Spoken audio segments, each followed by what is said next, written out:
A paired t-test is really a one-sample test. You find the difference between each pair, and now you have a sample of differences. Take the mean and standard deviation of the differences. The sample size n is the number of differences. So if you have 20 measurements consisting of 10 pairs, n is 10. It's the number of pairs. You then perform a one-sample t-test on the differences. Because this is a one-sample test, our assumptions are the same as they are for a one-sample t-test. The differences are the sample, so the assumptions concern the differences.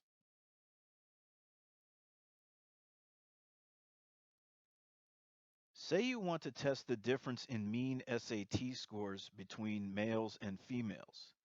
If you took a random sample of males and a random sample of females, then you would have two independent random samples and you'd perform a two-sample t-test. But you could also take a random sample of brother-sister pairs. Now, the two groups are not independent because if you sample a boy, you have to sample his sister and vice versa. Say you have three brother-sister pairs. Brother 1, sister 1, brother 2, sister 2, brother 3, sister 3.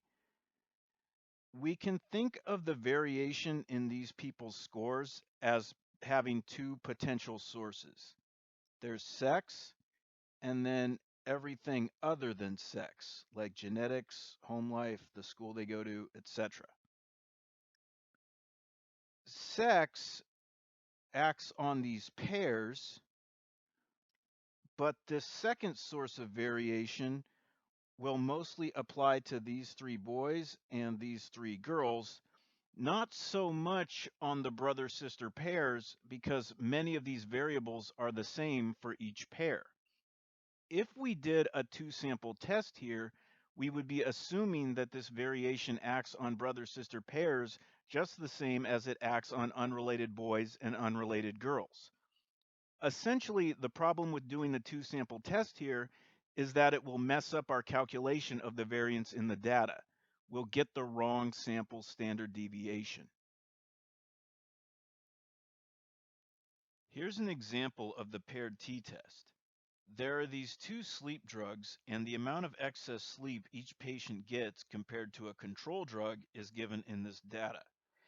If we wanted to test to see if drug 2 is more effective than drug 1, our null hypothesis would be that the mean difference in excess sleep that you get when a person takes both drugs is 0.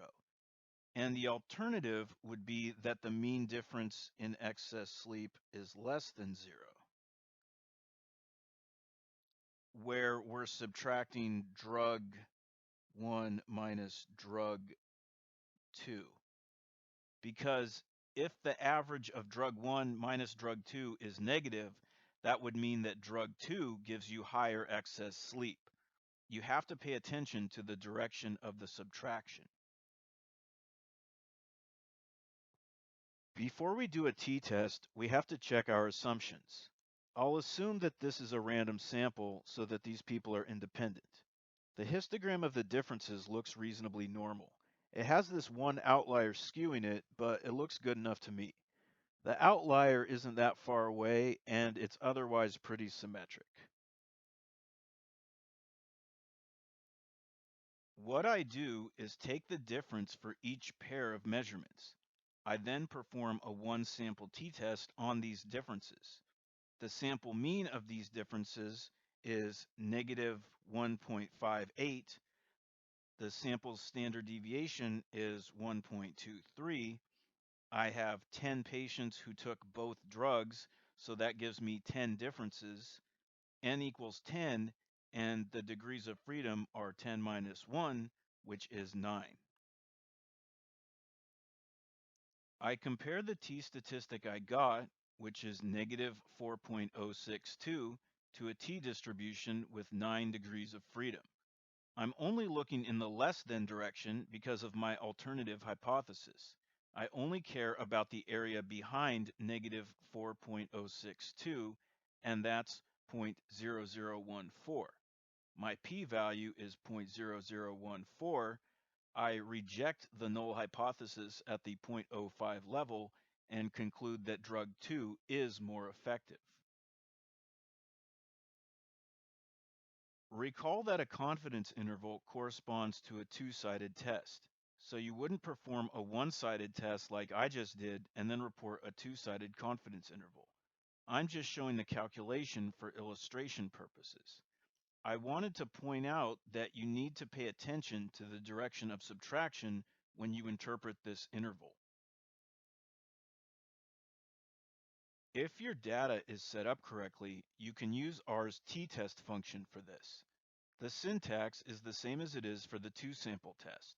You just have to include paired equals true in the argument. Also, mu equals 0 by default, and our null hypothesis is usually that this difference is 0. So we don't have to set mu equals 0.